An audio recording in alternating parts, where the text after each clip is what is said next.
माननीय संसद सदस्यों, संसद की इस बैठक को संबोधित करते हुए मुझे हार्दिक प्रसन्नता हो रही है। अभी 2 माह पहले हमने संविधान को अपनाने की 75वीं वर्षगांठ मनाए हैं और कुछ दिन पहले ही भारतीय गणतंत्र ने 75 वर्षों की यात्रा भी पूरी की है।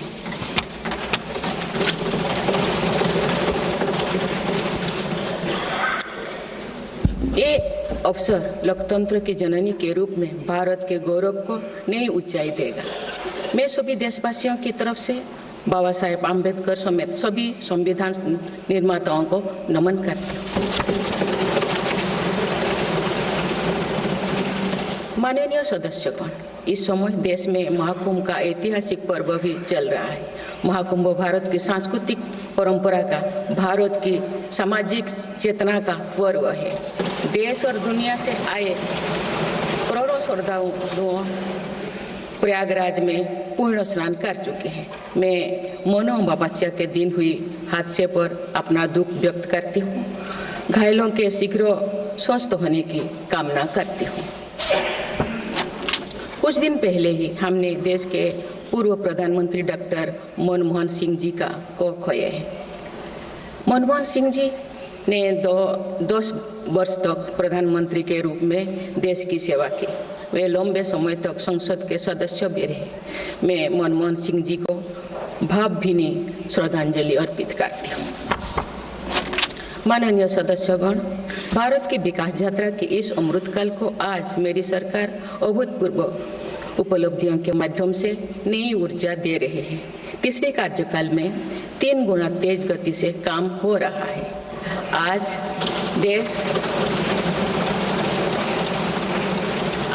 देश बड़े निर्णयों और नीतियों को असाधारण गति से लागू होते देख रहा है और इन निर्णयों में देश की गरीब, मध्यम वर्ग, युवा, महिलाओं, किसानों को सर्वोच्च प्राथमिकता मिली। मेरी सरकार ने तीसरे कार्यकाल में सभी के लिए आवास के उद्देश्य की पूर्ति के लिए ठोस कदम उठाए हैं। प्रधानमंत्री आवास योजना का विस्तार करते हुए 3 करोड़ अतिरिक्त परिवारों को नए घर देने का निर्णय लिया गया है। इसके लिए 5,36,000 करोड़ रुपया खर्च किए जाने की योजना है। मेरी सरकार गांव में गरीबों की उनकी आवासीय भूमि का हक देने और वित्तीय समावेशन के लिए प्रतिबद्ध है। इस दिशा में स्वामित्व योजना के अंतर्गत अब तक 2 करोड़ 25 लाख स्वामित्व कार्ड जारी किए गए। इनमें से करीब 70 लाख स्वामित्व कार्ड पिछले 6 महीने से जारी किए। पीएम किसान सम्मान निधि के तहत करोड़ों किसानों को पिछले महीने में 41,000 करोड़ रुपया की राशि का भुगतान हुआ है। जनजातीय समाज के 5 करोड़ लोगों के लिए धरती व जनजातीय ग्राम उत्कर्ष अभियान प्रारंभ हुआ है। इसके लिए 80,000 करोड़ रुपये का प्रावधान किया गया है। आयुष्मान भारत योजना के अंतर्गत 70 वर्षों और उससे अधिक उम्र के 6 करोड़ वरिष्ठ नागरिकों को स्वास्थ्य बीमा देने का फैसला हुआ है। इन्हें हर वर्ष 5 लाख रुपए का हेल्थ कवर मिलेगा। छोटे उद्यमियों के लिए मुद्रा ऋण की सीमा 10 लाख रुपये से बढ़कर 20 लाख रुपया कर दी गई है। मेरी सरकार ने युवाओं की शिक्षा और उनके लिए रोजगार के नए अवसर तैयार करने पर विशेष फोकस किया है। मेधावी छात्रों को उच्च शिक्षा में वित्तीय सहायता देने के लिए पीएम विद्यालक्ष्मी योजना शुरू की गई है। 1 करोड़ युवाओं को शीर्ष 500 कंपनियों में इंटर्नशिप के अवसर भी दिए जाएंगे। पेपर लीक की घटनाओं को रोकने और भर्ती में पारदर्शिता सुनिश्चित करने के लिए नया कानून लागू किया गया है। सहकार से समृद्धि की भावना पर चलते हुए सरकार ने त्रिभुवन सहकारी यूनिवर्सिटी की स्थापना को प्रस्ताव स्वीकृत किया है। सरकार ने प्रधानमंत्री ग्राम सड़क योजना के 4थे चरण में 25,000 बस्तियों को जोड़ने के लिए 70,000 करोड़ रुपया स्वीकृत किए हैं। आज जब हमारा देश अटल जी की जन्म शताब्दी का वर्ष मना रहा है, तो प्रधानमंत्री ग्राम सड़क योजना उनके विजन का पर्याय बनी हुई है। देश में अब 71,000 वंदे भारत, अमृत भारत और नमो भारत ट्रेन चल रही है, जिनमें पिछले 6 माह में ही 17 नए वंदे भारत और एक नमो भारत ट्रेन को जोड़ा गया है। वन नेशन वन इलेक्शन और वक्फ अधिनियम संशोधन जैसे कई महत्वपूर्ण विषय पर भी सरकार ने तेज गति से कदम आगे बढ़ाए हैं। माननीय सदस्यगण, मेरी सरकार के 1 दशक के कार्यकाल ने विकसित भारत की यात्रा को नई ऊर्जा दी है। विकसित भारत के विजन में जन भागीदारी का सामूहिक सामर्थ्य है, देश की आर्थिक उन्नति का रोड मैप है, डिजिटल क्रांति के रूप में टेक्नोलॉजी की ताकत है और आधुनिक इंफ्रास्ट्रक्चर आधार भी है। मेरी सरकार के प्रयास के बल पर भारत दुनिया की तीसरी सबसे बड़ी अर्थव्यवस्था बनने जा रही है। विकसित भारत की उड़ान को हमारे संविधान के आदर्शों का सतत मार्गदर्शन मिलता रहे, इसके लिए सरकार ने सेवा, सुशासन, समृद्धि और स्वाभिमान इन प्रमुख सिद्धांतों को गवर्नेंस के केंद्र में रखा है। सरकार रिफॉर्म, परफॉर्म और ट्रांसफॉर्म के अपने संकल्पों को तेज गति से आगे बढ़ा रही है। मेरी सरकार का मंत्र है सबका साथ, सबका विकास, सबका विश्वास और सबका प्रयास, और इस मंत्रों का एक ही लक्ष्य है, विकसित भारत का निर्माण। माननीय सदस्यगण, जब देश के विकास का लाभ अंतिम पायदान पर खड़े व्यक्ति को भी मिलने लगता है, तो भी विकास सार्थक होता है। मेरी अंत्योदय की वह भावना है जिसके प्रति मेरी सरकार संकल्पित रही है। गरीब को गरिमापूर्ण जीवन मिलने से उसमें जो सशक्तिकरण का भाव पैदा होता है और गरीबी से लड़ने में उसकी मदद करता है। स्वच्छ भारत अभियान के तहत बने 12 करोड़ शौचालय, प्रधानमंत्री उज्ज्वला योजना के तहत निःशुल्क दिए गए 10 करोड़ गैस कनेक्शन, 80 करोड़ जरूरतमंदों का राशन, सौभाग्य योजना, जल जीवन मिशन जैसे अनेक योजनाओं में गरीब को ये भरोसा दिया गया है कि वे सम्मान के साथ जी सकते हैं। ऐसे ही प्रयासों की वजह से देश के 25 करोड़ लोग गरीबों को परास्त करके आज अपने जीवन में आगे बढ़ रहे हैं। इन्होंने न्यू मिडिल क्लास का एक ऐसा समूह तैयार किया है जो भारत की ग्रोथ को नई ऊर्जा से भर रहा है। माननीय सदस्यगण, भारत जैसे देश की आर्थिक उन्नति मध्यम वर्ग, मिडिल क्लास की आकांक्षाओं और उनकी पूर्ति से परिभाषित होती है। मध्यम वर्ग जितने बड़े सपने देखेगा, देश उतने ही ऊंचा उड़ान भरेगा। मेरे सरकार ने मुक्त स्वर से मध्यम वर्ग के योगदान को न केवल स्वीकारा है, बल्कि हर मौके पर उसे सराहा भी है। सरकारी कर्मचारी भी मिडिल क्लास के अहम प्रतिनिधि है। हाल ही में मेरी सरकार ने सरकारी कर्मचारियों के कल्याण के लिए 8वें वेतन आयोग के गठन का निर्णय लिया है। ये निर्णय आने वाले वर्षों में सरकारी कर्मचारियों के वेतन में बड़ी वृद्धि का आधार बनेगा। केंद्र सरकार के लाखों कर्मचारियों का यूनिफाइड पेंशन स्कीम के तहत 50% सुनिश्चित पेंशन देने का निर्णय भी लिया गया है, जिसका व्यापक स्वागत हुआ है। मध्यम वर्ग का अपने घर का सपना पूरा करने के लिए भी मेरी सरकार प्रतिबद्ध है। रेरा जैसे कानून बनाकर मध्यम वर्ग के सपने को सुरक्षा दी गई है। घर के लिए लोन पर सब्सिडी दी जा रही है। उड़ान योजना ने लगभग 1.5 करोड़ लोगों का हवाई जहाज में उड़ने का सपना पूरा किया गया है। जन औषधि केंद्रों में 80% रियायती दरों पर मिल रही दवाओं से देशवासियों की 30,000 करोड़ रुपया से ज़्यादा बचे हैं। हर विषय की पढ़ाई के लिए सीटों की संख्या में भी कई गुना बढ़ोतरी का बहुत लाभ मध्यम वर्ग को मिला है। राष्ट्र निर्माण में करदाता के योगदान को मेरी सरकार ने सम्मान देते हुए टैक्स से जुड़े मसलों को आसान किया है। टैक्स विवादों को कम करने के लिए फेसलेस मूल्यांकन की शुरुआत कर पारदर्शिता बढ़ाई गई है।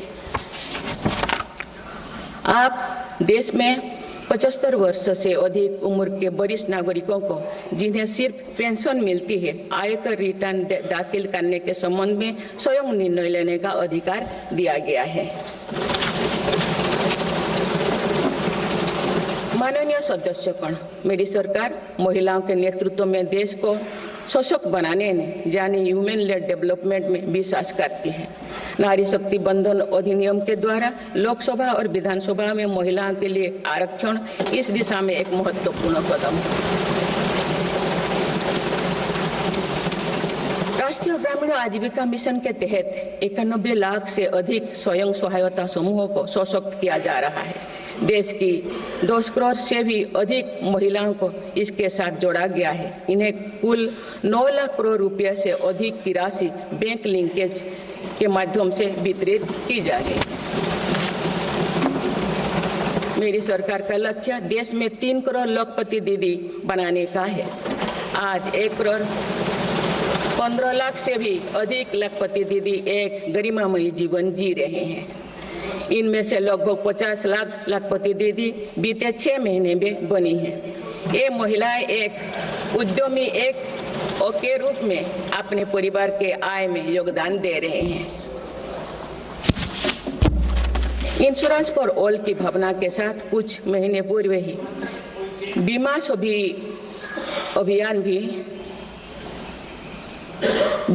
अभियान भी शुरू किया गया है। हमारे बैंकिंग और डिजी पेमेंट्स सखियां दूर दराज के इलाकों में लोगों को वित्तीय व्यवस्था से जुड़ने में महत्वपूर्ण भूमिका निभा रहे हैं। कृषि सखियां नेचुरल फार्मिंग के बढ़ावा दे रही हैं और पशु सखियां के माध्यम से हमारा पशुधन मजबूत हो रहे हैं। ड्रोन दीदी योजना महिलाओं के आर्थिक और तकनीकी सशक्तिकरण का माध्यम बने हैं। ये इस संसद के लिए गौरव का विषय है कि बड़ी संख्या में भारत की बेटियां लड़ाकू विमान उड़ा रही हैं, पुलिस में भर्ती हो रही हैं और कॉरपोरेट कंपनियों का नेतृत्व भी कर रहे हैं। मेरी सरकार के निर्णय के बाद बालिकाओं की भर्ती राष्ट्रीय मिलिट्री स्कूलों में प्रारंभ हो गई है। नेशनल डिफेंस एकेडमी में भी महिला कैडेट्स को भर्ती शुरू की गई है। हमारी बेटियां आज ओलंपिक में मेडल लाकर देश को भी गौरवान्वित कर रही हैं। मैं भारत की संसद के माध्यम से देश की नारी शक्ति को विशेष बधाई देती हूँ। माननीय सदस्यगण, पिछले 1 दशक में देश के हर बड़े प्रयास का दायित्व आगे बढ़कर भारत के युवाओं को उठाना पड़ा है। आज हमारा युवा स्टार्टअप स्पोर्ट्स से लेकर स्पेस तक हर फील्ड में देश का नाम रोशन कर रहे हैं। माय भारत पोर्टल के जरिए लाखों युवा राष्ट्र निर्माण के कार्य से जुड़ रहे हैं। पिछले 1 दशक में मेक इन इंडिया, आत्मनिर्भर Bharat, startup India, stand up India और डिजिटल इंडिया जैसी पहल ने युवाओं को रोजगार के अनेक अवसर प्रदान किए हैं। पिछले 2 वर्षों में सरकार ने रिकॉर्ड संख्या में 2 लाख स्थायी सरकारी नौकरियां प्रदान की गई। मेरी सरकार ने युवाओं के बेहतर कौशल और नई अवसरों के सृजन के लिए 2 लाख करोड़ रुपया का पैकेज स्वीकृत किया है। 1 करोड़ युवाओं के लिए इंटर्नशिप की व्यवस्था से युवाओं को ग्राउंड पर काम करने का अनुभव प्राप्त होगा। आज देश में 1.5 लाख से अधिक स्टार्टअप है जो इनोवेशन के स्तंभ के रूप में उभर रहे हैं। 1000 करोड़ रुपया की लागत से स्पेस सेक्टर में वेंचर कैपिटल फंड की शुरुआत की गई है। US world future skill index 2025 में भारत विश्व में दूसरे नंबर पर पहुंच गया है।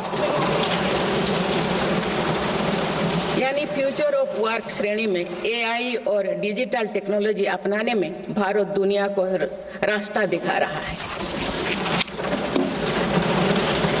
ग्लोबल इनोवेशन इंडेक्स में भी भारत की रैंकिंग 76 से सुधरकर 39 हो गए हैं। माननीय सदस्यगण, मेरी सरकार राष्ट्रीय शिक्षा नीति के माध्यम से विद्यार्थियों के लिए आधुनिक शिक्षा व्यवस्था तैयार कर रही है।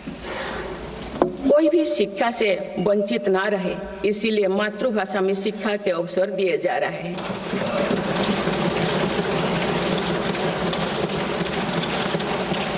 विभिन्न भर्ती परीक्षाएं 13 भारतीय भाषाएं में आयोजित कर भाषा संबंधी बाधाओं को भी दूर किया गया है। बच्चों में इनोवेशन को बढ़ावा देने के लिए 10,000 से अधिक स्कूलों में अटल टिंकरिंग लैब्स खोली गई है। ईज ऑफ डूइंग रिसर्च के लिए हाल ही में one nation one subscription scheme लागू कर दिया है। इससे अंतर्राष्ट्रीय शोध की सामग्री निःशुल्क उपलब्ध हो सकेगी। पिछले एक दशक में उच्च शिक्षण संस्थाओं की संख्या बढ़ी है। इनकी गुणवत्ता में भी व्यापक सुधार हुआ है। यूएस विश्व यूनिवर्सिटी एशिया रैंकिंग में हमारे 163 विश्वविद्यालय शामिल हुई है। नालंदा विश्वविद्यालय के नए कैंपस का शुभारंभ कर शिक्षा में भारत का पुराना गौरव वापस लाया गया है। वो दिन भी दूर नहीं जो भारत में निर्मित गगनयान में एक भारतीय नागरिक अंतरिक्ष में जाएगा। कुछ दिन पहले स्पेस डॉकिंग में सफलता ने भारत के अपने स्पेस स्टेशन का मार्ग और आसान कर दिया गया। कुछ दिन पहले इसरो ने अपना 100वां लॉन्च करते हुए सैटेलाइट के सफलतापूर्वक स्थापित किए। मैं इस उपलब्धि के लिए भी इसरो को और सभी देशवासियों को बधाई देती हूँ। माननीय सदस्यगण, मेरी सरकार ने देश में विश्व स्तरीय स्पोर्ट्स वातावरण बनाने की दिशा में खेलो India scheme, target Olympic podium scheme यानी स्टॉप्स राष्ट्रीय स्पोर्ट्स यूनिवर्सिटी स्थापित करके देश को आगे कदम बढ़ाया है। दिव्यांग के लिए ग्वालियर में विशेष खेल केंद्र खोला गया है। भारत की टीमों में चाहे ओलंपिक हो या फिर पैरालंपिक, हर जगह बेहतरीन प्रदर्शन किया गया है। हाल ही में विश्व शतरंज चैंपियनशिप में भी भारत ने अपना परचम लहराया। फिट इंडिया मूवमेंट चलाकर हम सशक्त युवा शक्ति का निर्माण कर रहे हैं।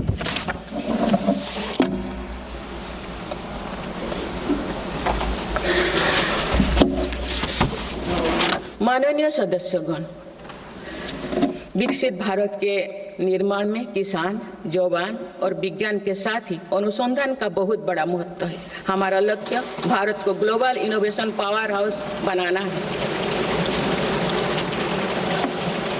देश के शिक्षण संस्थानों में अनुसंधान को बढ़ावा देने के लिए 50,000 करोड़ रुपया की लागत से अनुसंधान नेशनल रिसर्च फाउंडेशन स्थापित किया गया है। 10,000 करोड़ रुपया के लागत से विज्ञान धारा योजना के तहत विज्ञान एवं प्रौद्योगिकी में इनोवेशन को बढ़ावा दिया जा रहा है।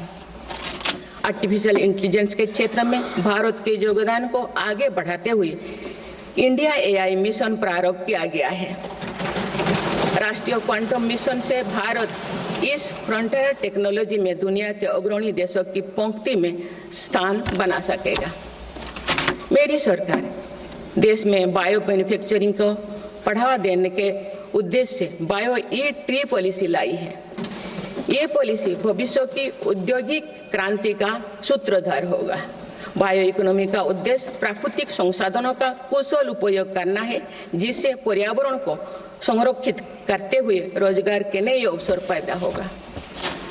माननीय सदस्यगण, मेरी सरकार ने अर्थव्यवस्था को पॉलिसी पैरालिसिस जैसे परिस्थितियों से उबरने के लिए मजबूत इच्छा शक्ति के साथ काम किया है। कोविड और उसके बाद के हालात एवं युद्ध जैसी वैश्विक चिंताओं के बावजूद भारतीय अर्थव्यवस्था ने जो स्थायित्व एवं रेजिलियंस दिखाया है वो उसके सशक्त होने का प्रमाण है। मेरी सरकार ने ईज ऑफ डूइंग बिजनेस को बढ़ावा देने के लिए कई महत्वपूर्ण कदम उठाए हैं। वन नेशन वन टैक्स की भावना के तहत जीएसटी को व्यवस्था लागू की गई है, जिसका फायदा सभी राज्यों को मिल रहा है।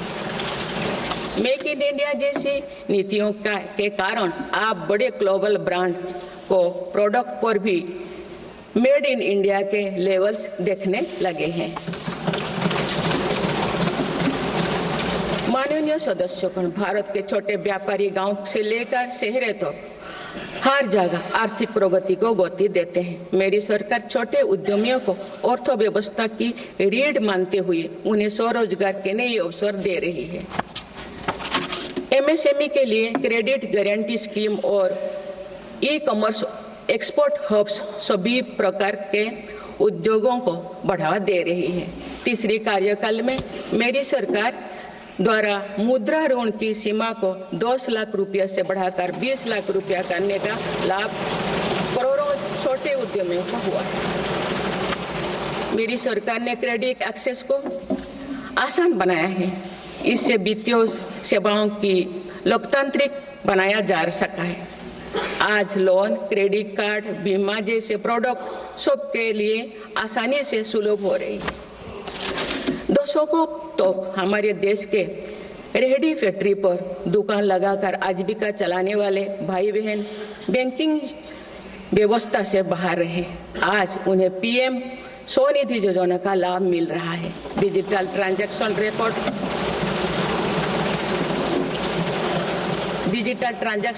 रिकॉर्ड के आधार पर उनको बिजनेस बढ़ाने के लिए और लोन मिलता है। ओएनडीसी की व्यवस्था ने डिजिटल कॉमर्स यानी ऑनलाइन शॉपिंग की व्यवस्था को समावेशी बनाया है। आज देश में छोटे बिजनेस को भी आगे बढ़ाने का समान अवसर मिल रहा है। माननीय सदस्यगण, मेरी सरकार ने 10 वर्षों में प्रगति के जो नए अध्याय लिखे हैं उनमें से एक स्वर्णिम सोपान भारत को डिजिटल क्रांति का भी है। आज भारत टेक्नोलॉजी के फील्ड में एक प्रमुख ग्लोबल प्लेयर के रूप में अपनी उपस्थिति दर्ज करवा रहा है। दुनिया के बड़े देशों के साथ ही भारत में 5G सर्विसेज की शुरुआत इसका एक बड़ा उदाहरण है। भारत की यूपीआई टेक्नोलॉजी की सफलता से दुनिया के कई विकसित देश भी प्रभावित हैं। आज 50% से ज्यादा real time digital transaction Bharat में हो रहा है। मेरी सरकार ने डिजिटल टेक्नोलॉजी को सामाजिक न्याय और समानता के एक टूल के तौर पर इस्तेमाल किया है। डिजिटल पेमेंट कुछ लोगों या कुछ वर्गों तक सीमित नहीं है। भारत में छोटे से छोटा दुकानदार भी इस सुविधा का लाभ उठा रहे हैं। गांव में भी बैंकिंग सेवाएं और यूपीआई जैसे वर्ल्ड क्लास टेक्नोलॉजी उपलब्ध है। भारत में पिछले 10 साल में बने 5 लाख से ज्यादा कॉमन सर्विस सेंटर्स सरकार की दर्जनों सुविधाएं ऑनलाइन उपलब्ध कराई जा रही हैं। मेरी सरकार ने लोगों के जीवन पर सरकार का प्रभाव कम करने के लिए ई गवर्नेंस को महत्व दिया है। डिजी लॉकर्स की व्यवस्था ने लोगों को कभी भी कहीं भी अपने महत्वपूर्ण डॉक्यूमेंट्स पाने और दिखाने की सुविधा दी गई।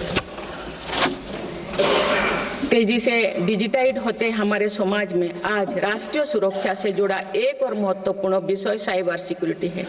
डिजिटल फ्रॉड, साइबर क्राइम और डीप फेक जैसे टेक्नोलॉजी सामाजिक, आर्थिक और राष्ट्रीय सुरक्षा के लिए चुनौती भी बनी है।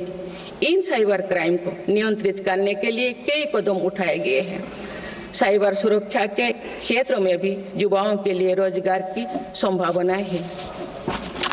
मेरी सरकार साइबर सिक्योरिटी में दक्षता सुनिश्चित करने दिशा में निरंतर कार्यरत है। इसके फलस्वरूप भारत ने ग्लोबल साइबर सिक्योरिटी इंडेक्स में टियर 1 स्टेटस प्राप्त कर लिया है।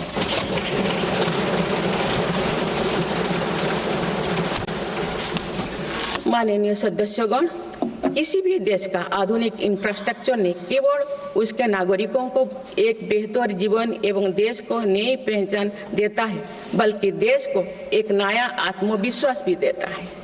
बीते दशक में भारत ने वर्ल्ड क्लास इंफ्रास्ट्रक्चर निर्माण के कई माइलस्टोन तय किए हैं। इस आधुनिक इंफ्रास्ट्रक्चर से दुनिया में भारत की छवि मजबूत हुई है। इन्वेस्टर्स का भारत के प्रति भरोसा बढ़ा है, उपयोग को बल मिला है और नए रोजगार का निर्माण हो रहा है। मेरी सरकार देश के हर हिस्से को हाईवे, एक्सप्रेसवे से कनेक्ट करने के लिए मिशन मोड में काम कर रही है। पीएम गति शक्ति नेशनल मास्टर प्लान के द्वारा परियोजना पर पूरा करने की गति तेज हुई है। 2 साल पहले बुनियादी ढांचे का बजट लगभग 2 लाख करोड़ रुपया था, जो पिछले बजट में बढ़कर 11 लाख करोड़ रुपया से अधिक हो गया।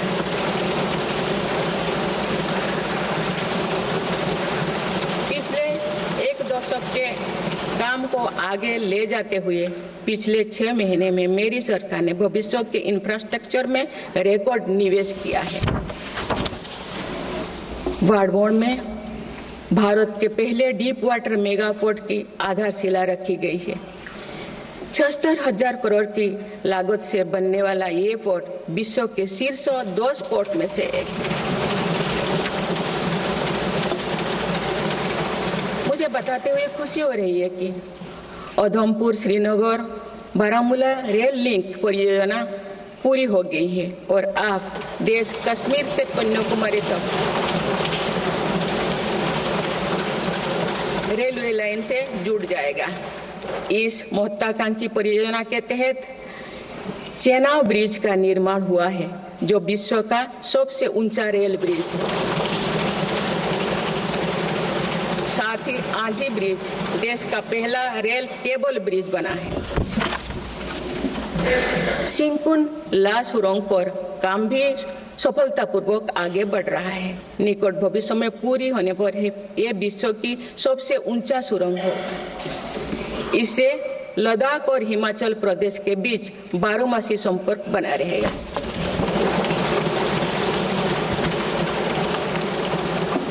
भारत का एविएशन सेक्टर तेजी से विकास कर रहा है।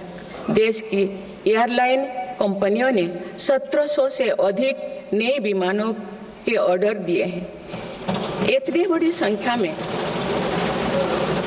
आने वाले विमानों के परिचालन के लिए हम एयरपोर्ट्स का विस्तार कर रहे हैं। पिछले 1 दशक में देश के एयरपोर्ट्स की संख्या 2 गुनी हो गई।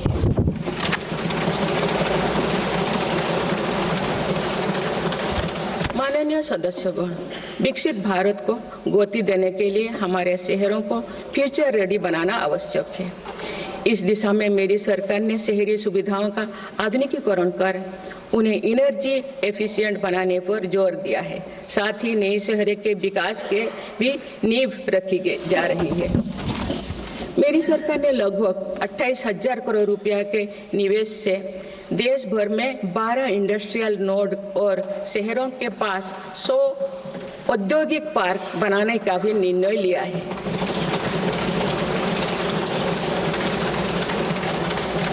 शहरी यातायात को सुगम बनाने के कार्य लगातार जारी है।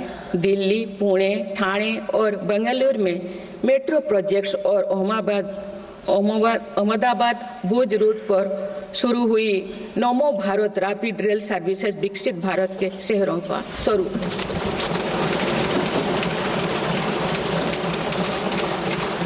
कुछ सप्ताह पूर्व ही दिल्ली में रिठारा नरेला कुंडली कॉरिडोर का काम शुरू हुआ है, जो दिल्ली मेट्रो नेटवर्क के बड़े सेक्शन में से एक होगा। मेरी सरकार के निरंतर प्रयास से दिल्ली में मेट्रो टूर लगातार बढ़ रहा है। 2014 में दिल्ली एनसीआर में मेट्रो का कुल नेटवर्क 200 किलोमीटर से भी कम था। अब ये बढ़कर दुगुना से भी ज्यादा हो गया है।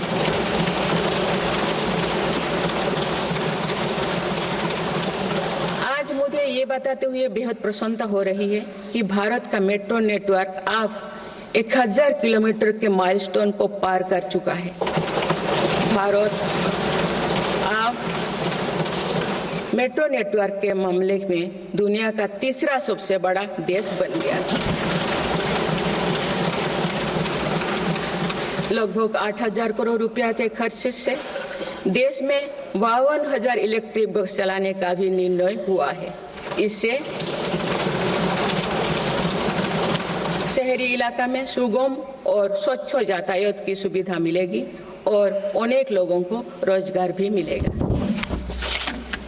आसान कनेक्टिविटी और अर्बन टूरिज्म को बढ़ावा देने के लिए देश में 15 रोपवे प्रोजेक्ट्स की योजना पर भी काम हो रहा है। माननीय सदस्यगण, मेरी सरकार बहुआयामी एवं समरस सर्वस्पर्शी विकास की नीतियों पर काम करती आई है। इसीलिए मेरी सरकार ने जितना बल फिजिकल इंफ्रास्ट्रक्चर पर दिया है, उतने ही सौगन प्रयास सोशल इंफ्रास्ट्रक्चर क्रांति के लिए भी किए हैं। समाज के हर वर्ग तक सस्ती, सुलभ और गुणवत्तापूर्ण स्वास्थ्य सेवाएं पहुंचे, ये मेरी सरकार की प्राथमिकता है। अस्पताल, इलाज और सेवा की व्यवस्था के कारण एक सामान्य परिवार में स्वास्थ्य पर होने वाला खर्च निरंतर कम हो रहा है। देश में नागरिकों तक बेहतर स्वास्थ्य सेवाएं पहुंचाने के लिए 1,75,000 आयुष्मान आरोग्य मंदिर बने हैं।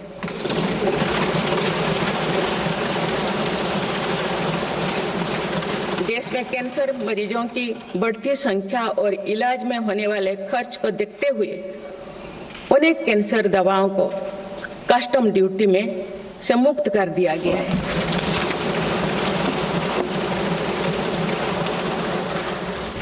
सर्वाइकल कैंसर के लिए अब तक लगभग 9 करोड़ महिलाओं की स्क्रीनिंग की जा चुकी है। मेरी सरकार के प्रयास से दिमागी बुखार से लड़ने में देश को काफी सफलता मिली है। इससे होने वाले मृत्यु दर अब घटकर 6% रह गए। राष्ट्रीय टीबी उन्मूलन कार्यक्रम के अंतर्गत टीबी के मरीजों की संख्या भी घटी है। मेरी सभी देशवासियों और माननीय सांसदों से आग्रह है कि हम सब मिलकर टीबी मुक्त भारत के अभियान को सफल बनाने में अपना योगदान दें। भारत में मातृ मृत्यु दर और शिशु मृत्यु दर में भी व्यापक सुधार हुआ है। गर्भवती महिलाओं और बच्चों के टीकाकरण कार्यक्रम की सही ट्रैकिंग रखने के लिए यूइन पोर्टल लॉन्च किया गया है। इस पोर्टल पर अब तक लगभग 30 करोड़ वैक्सीन खुराक दर्ज हो चुका है। टेलीमेडिसिन के माध्यम से 30 करोड़ से अधिक ई टेली कंसल्टेशन से नागरिकों को स्वास्थ्य लाभ मिला है। सरकार अगले 5 सालों में देश के मेडिकल कॉलेजों में 75,000 नई सीटों के सृजन के लिए भी काम कर रही है। सरकार हेल्थ इंफ्रास्ट्रक्चर और मेडिकल इक्विपमेंट मैन्युफैक्चरिंग को बढ़ावा दे रही है। देश में नई बल्क ड्रग और मेडिकल डिवाइसेस के पार्क भी बनाया जा रहा है। हमने रोजगार के अनेक नए अवसर उपलब्ध हो रहा है। माननीय सदस्यगण, भारत में आधुनिक और आत्मनिर्भर कृषि व्यवस्था हमारा लक्ष्य है। मेरी सरकार किसानों को फसलों का उचित दाम दिलाने और उनकी आय बढ़ाने के लिए समर्पित भाव से काम कर रही है।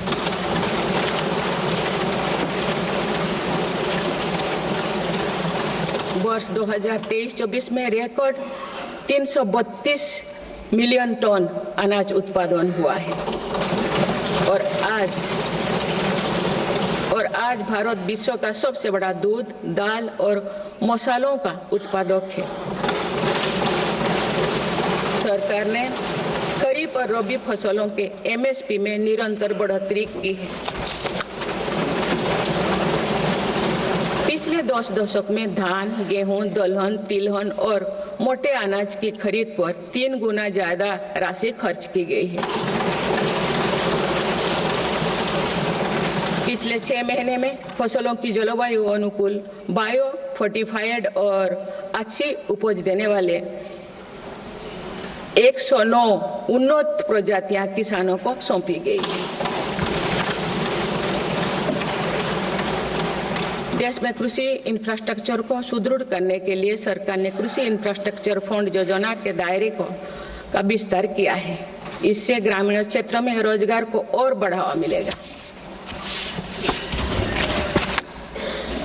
देश में तिलहन उत्पादन को बढ़ावा देने और खाद्य तेलों में आत्मनिर्भरता प्राप्त करने के उद्देश्य से national mission on oil seeds को स्वीकृति दी गई है। प्राकृतिक खेती को बढ़ावा देने के लिए भी राष्ट्रीय मिशन चलाया जा रहा है। इस वर्ष की शुरुआत में ही किसानों को सस्ती दरों में DAP की उपलब्धता सुनिश्चित करने के लिए विशेष पैकेज की अवधि की बढ़ाया गया है। मत्स्य पालन को बढ़ावा देने के लिए 11 एकीकृत एक्वा पार्क की स्थापना की गई है। माननीय सदस्यगण, कुछ सप्ताह पूर्व ही भारत मौसम विज्ञान विभाग के 150 साल पूरी हुई है। वेदर रेडी और क्लाइमेट स्मार्ट भारत के लिए मेरी सरकार ने 2000 करोड़ रुपए की लागत से मिशन मौसम प्रारंभ किया है, जिसका लाभ हमारे किसानों को भी मिलेगा। बाबा साहेब अम्बेडकर के विजन पर चलते हुए देश के सूखाग्रस्त इलाकों में सिंचाई और पीने के पानी उपलब्ध कराने के लिए मेरी सरकार ने 2 ऐतिहासिक रिवर इंटरलिंकिंग परियोजनाओं पर काम आगे बढ़ाया है। 40,000 करोड़ रुपये से अधिक लागत की इन बेतवा लिंक परियोजना में मध्य प्रदेश और उत्तर प्रदेश के लाखों ग्रामीण भाई बहन का लाभ मिलेगा।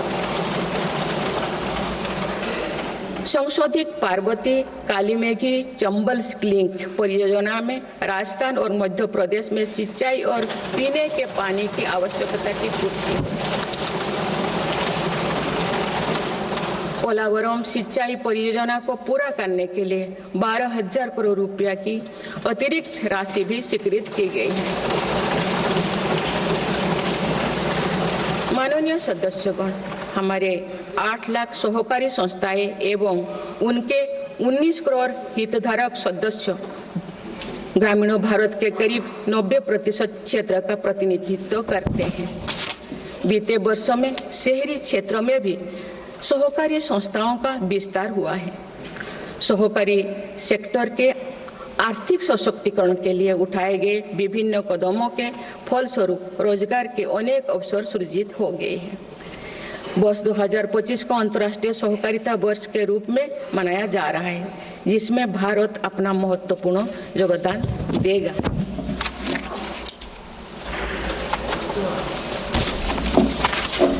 माननीय सदस्यगण, हम जब राष्ट्र के विकास और उपलब्धियों की चर्चा करते हैं तो वास्तव में हम राष्ट्र के नागरिकों की क्षमता एवं उपलब्धियों का ही उल्लेख कर रहे होते हैं।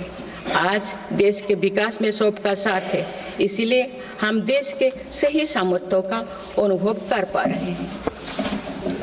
मेरी सरकार के प्रयासों का सबसे अधिक लाभ देश के दलित, वंचित और आदिवासी समाज को मिल रहा है।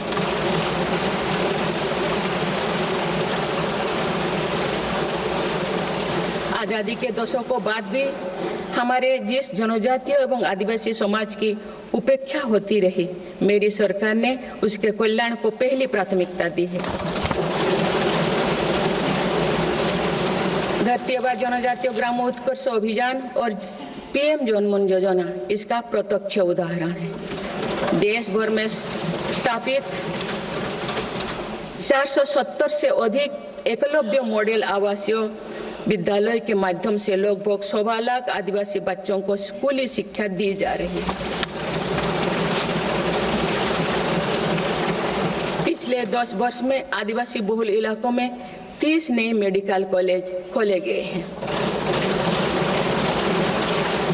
विशेष राष्ट्रीय मिशन चलाकर आदिवासी समुदाय की सिकल सेल से जुड़े स्वास्थ्य सेवाओं पर भी ध्यान दिया जा रहा है। इस मिशन के अंतर्गत लगभग 5 करोड़ व्यक्तियों की स्क्रीनिंग की जा चुकी है। जनजातीय विरासत को सहेजने के लिए भी मेरी सरकार ने अनेक कदम उठाए हैं। इस वर्ष भगवान बिरसा मुंडा की 150वीं जयंती का पर्व पूरे देश में जनजातीय गौरव वर्ष के रूप में मनाया जा रहा है।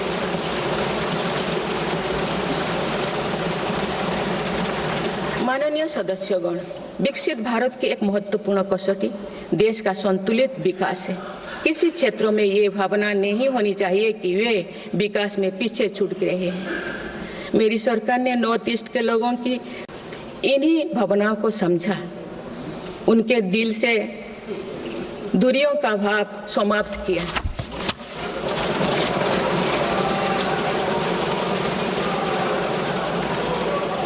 से अधिक शांति समझौते को कर सरकार ने अनेक गुटों को शांति के मार्ग से जोड़ने का काम किया है। पूरा देश नॉर्थ ईस्ट के 8 राज्यों की संभावनाओं को देख सके, इस दिशा में पहले अष्टलोक महोत्सव का आयोजन किया गया है।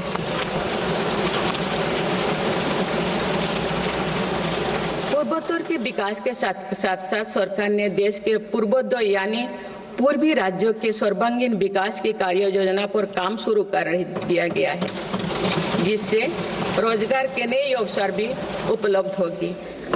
अंडमान निकोबार एवं लक्षद्वीप में विकास की कई परियोजनाएं प्रारंभ कर उन्हें राष्ट्र की विकास यात्रा में महत्वपूर्ण स्थान दिया गया है। अनुच्छेद 370 हटाने के बाद जम्मू कश्मीर में विकास का एक नया वातावरण बना है।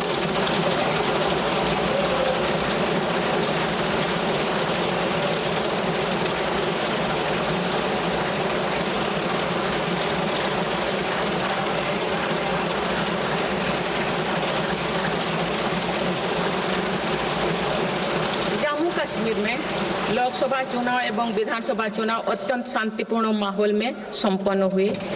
जम्मू कश्मीर के लोग इसके लिए बधाई के पात्र हैं। माननीय सदस्यगण, राष्ट्र या समाज की सफलता समावेशी एवं सर्वस्पर्शी तभी होती है जब वो सिद्धांतों से प्रेरित हो। इसलिए मेरी सरकार ने उन मौलिक सिद्धांतों को हमेशा अपने कार्यनीति के केंद्र में रखा, जिनका निर्देश हमारे संविधान ने दिया है। संविधान के आलोक में मेरी सरकार की प्रमुख सैद्धांतिक प्रेरणा है सेवा।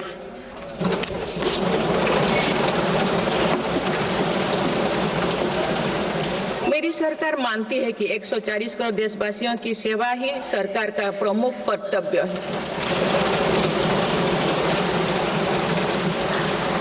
इस दिशा में सरकार पूरी संवेदनशीलता से काम कर रही है।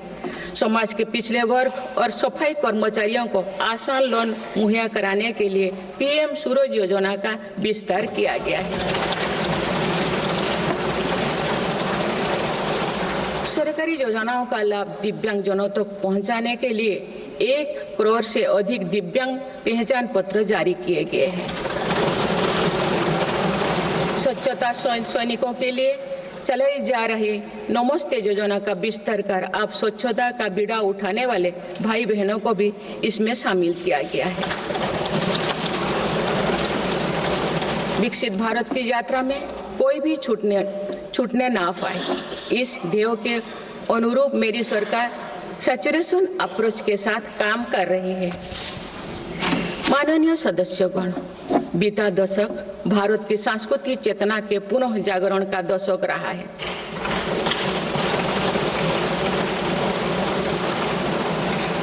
हम अपनी विरासत पर गर्व और विकास के प्रति समर्पण के साथ ऐसा भविष्य गढ़ रहे हैं जहां संस्कृति और प्रगति साथ साथ आगे बढ़े। इस वर्ष हम डॉक्टर श्यामा प्रसाद मुखर्जी की 125वीं जयंती मनाए हैं।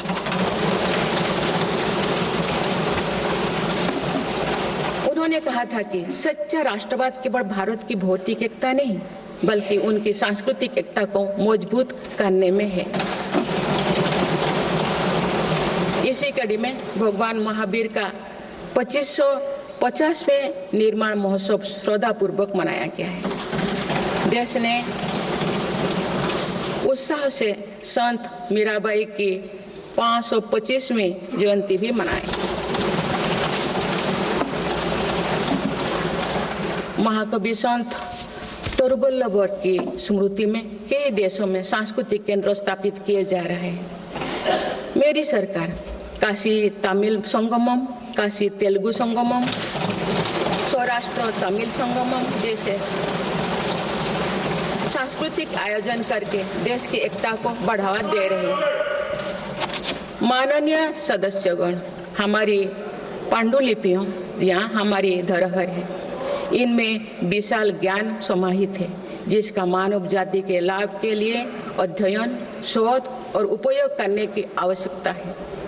उन्होंने प्रौद्योगिकी का उपयोग करके पांडुलिपियों के डिजिटाइजेशन और संरक्षण का कार्य मिशन मोड पर प्रारंभ किया जा रहा है। देश की विरासत का एक महत्वपूर्ण स्तंभ हमारी समृद्ध भाषा संस्कृति है। मुझे खुशी है कि सरकार ने असमी, मराठी, पाली, प्राकृत और बांग्ला भाषाओं को क्लासिकल लैंग्वेज का दर्जा दिया है। भारत की सभी भाषाओं में सरलता से संवाद के लिए AI की सहायता से भाषिणी प्लेटफॉर्म का देशवासी व्यापक उपयोग कर रहे हैं। माननीय सदस्यगण, मेरी सरकार के प्रयासों से आज विश्व के सांस्कृतिक मंच पर भारत ने ग्लोबल लीडर की पहचान बनाई है।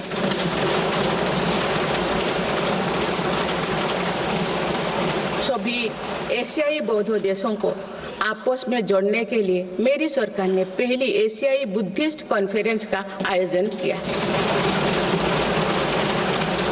पिछले वर्ष वर्ल्ड हेरिटेज कमेटी की बैठक का आयोजन भी भारत में हुआ जिसमें 140 देशों ने भाग लिया। अंतर्राष्ट्रीय योग दिवस के माध्यम से पूरा विश्व आज भारत की योग परंपरा को अंगीकार कर रहा है। माननीय सदस्यगण, प्रगति की भव्य इमारत को नई बुलंदियों तक ले जाने के लिए मजबूत स्तंभों की जरूरत होती है। भारत के विकास के लिए मेरी सरकार ने रिफॉर्म, परफॉर्म और ट्रांसफॉर्म के ऐसे ही 3 मजबूत स्तंभ बनाए हैं। आज ये सब पूरी दुनिया में भारत के नए गवर्नेंस मॉडल का पर्याय बन गए हैं। सरकार ने संविधान के लागू होने से पहले बने कानूनों की विस्तृत समीक्षा की है। कई कानूनों को निरस्त या संशोधन किया जा रहा है ताकि पूरा तंत्र वर्तमान सामाजिक और आर्थिक चुनौतियों का सामना कर सके। सरकार अब तक 1500 से अधिक पुराने और आवश्यक कानूनों को निरस्त कर चुके हैं। गुलामी के कानूनों को हटाकर दंड संहिता के स्थान पर न्याय संहिता लागू किए गए। जन विश्वास और जन भागीदारी के साथ मेरी सरकार जनता का जीवन सुगम बनाने पर कार्य कर रही है। विवादों को निपटाने के लिए विवाद से विश्वास की पहल की गई है। इसी भावना के साथ सरकार ने 40,000 से अधिक नियमों का कम या सरल किया है और 3500 प्रावधानों को अपराध मुक्त किया है।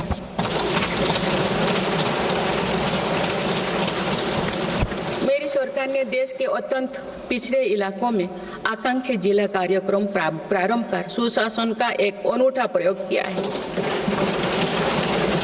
इस कार्यक्रम से इन जिलों में स्वास्थ्य, पोषण, कृषि, सामाजिक विकास और शिक्षा जैसे विभिन्न मापदंडों में उल्लेखनीय प्रगति हुई है। यूएनडीपी की एक रिपोर्ट में इस पहल की बहुत सराहना की गई है। इस सफलता से प्रेरित होकर अब देश के 500 आकांक्षा ब्लॉक में भी समग्र विकास हेतु अभियान प्रारंभ किया गया है। सुशासन पर ध्यान केंद्रित करते हुए आई गोट कर्मयोगी डिजिटल प्लेटफॉर्म बनाया गया है, जिससे सरकारी कर्मियों को अपनी दक्षता बढ़ाकर कर्मयोगी बनाने का प्रोत्साहन मिल रहा है। इस प्लेटफॉर्म पर 1700 पाठ्यक्रमों उपलब्ध है और अब तो 2 करोड़ से अधिक प्रशिक्षण पूर्ण किए गए हैं। माननीय सदस्यगण, इस वर्ष देश सरदार वल्लभ भाई पटेल की 150वीं जयंती मना रहे हैं। उनकी प्रेरणा से मेरी सरकार राष्ट्र प्रथम की भावना को लेकर आगे बढ़ रही है। देश की सीमाओं की रक्षा और आंतरिक सुरक्षा सुनिश्चित करने के लिए सरकार ने ऐतिहासिक कार्य किए हैं। विशेषकर रक्षा क्षेत्र में आत्मनिर्भरता में हमें बहुत उत्साहजनक परिणाम मिले हैं। हम मेक इन इंडिया से मेक फॉर द वर्ल्ड की ओर बढ़े हैं।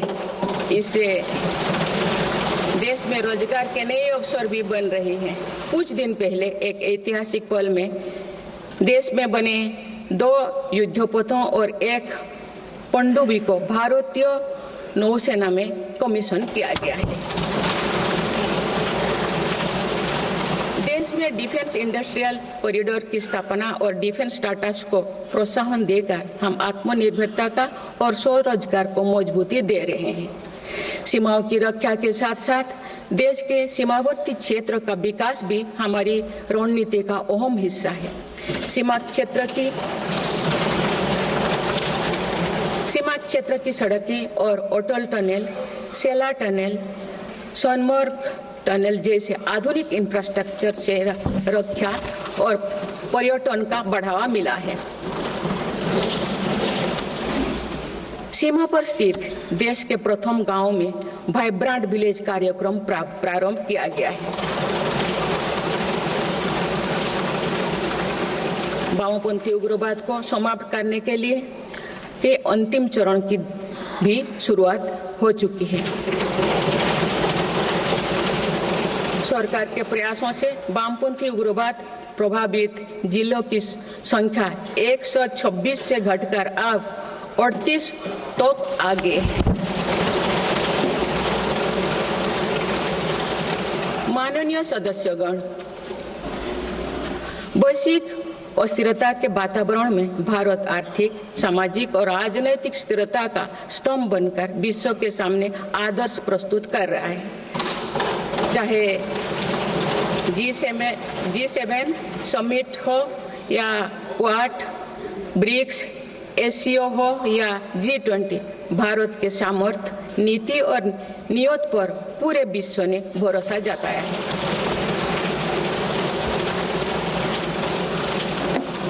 आज बड़े से बड़े वैश्विक मंच पर भी भारत अपने हितों को मजबूत के साथ आगे रखता है।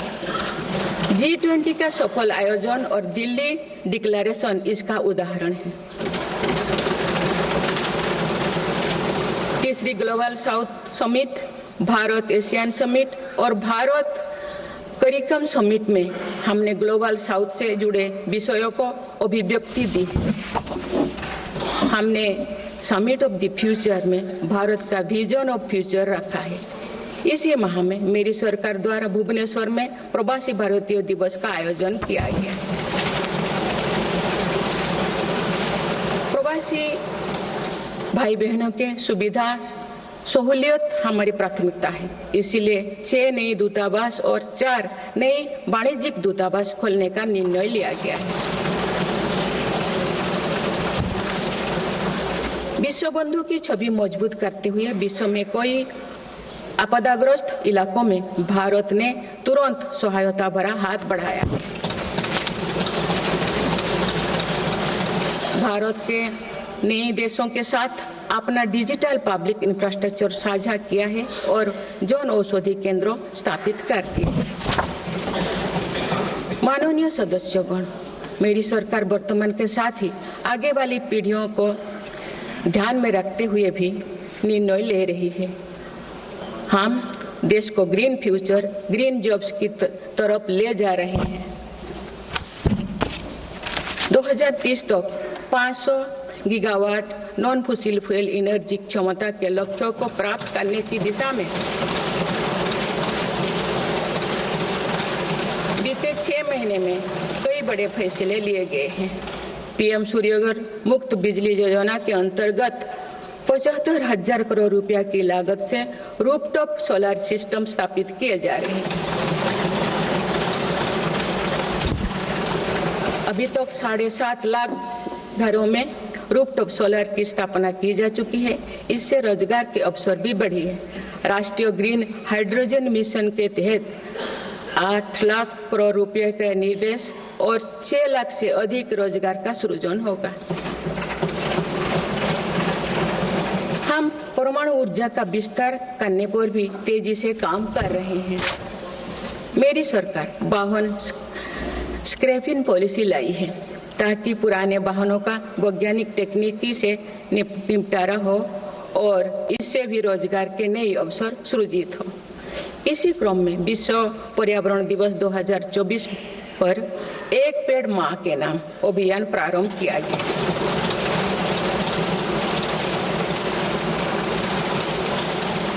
इस पहल में करोड़ों देशवासियों ने बढ़ चढ़कर हिस्सा लिया है। इस अभियान की पूरी विश्व में सराहना की गई है। माननीय सदस्यगण, हमारे भारत 140 करोड़ आबादी वाला देश है। हमारे यहाँ भिन्न भिन्न राज्य, भिन्न भिन्न क्षेत्र, भिन्न भिन्न भाषाएं हैं, परंतु एक राष्ट्र के रूप में हमारी एक ही पहचान है, वो है भारत।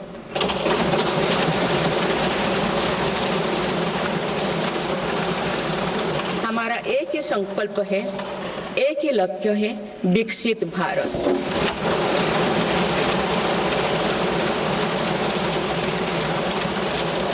आने वाले वर्षों में देश को विकसित राष्ट्र बनाने के लिए हम सभी दृढ़ संकल्पित ले। इस संकल्प में देश के शहीदों की प्रेरणाएं हैं, पूज्य बापू के मानवीय आदर्श है और सरदार पटेल जी जैसे माँ भारती की संतानों द्वारा हमें दिलाई गई एकता की शपथ है। हमें इन प्रेरणाओं को आगे रखते हुए एकता के इस सामर्थ्य से विकसित भारत के संकल्प को पूर्ण करना है। आइए हम एक बार फिर एकता के संकल्प को दोहराएं और भारत के सपनों को पूरा करने के लिए कटिबद्ध हो। जब हम साथ मिलकर बढ़ेंगे तो हमारी भावी पीढ़ियां 2047 में अवश्य विकसित, सशक्त, समर्थ और समृद्ध भारत देखेंगे।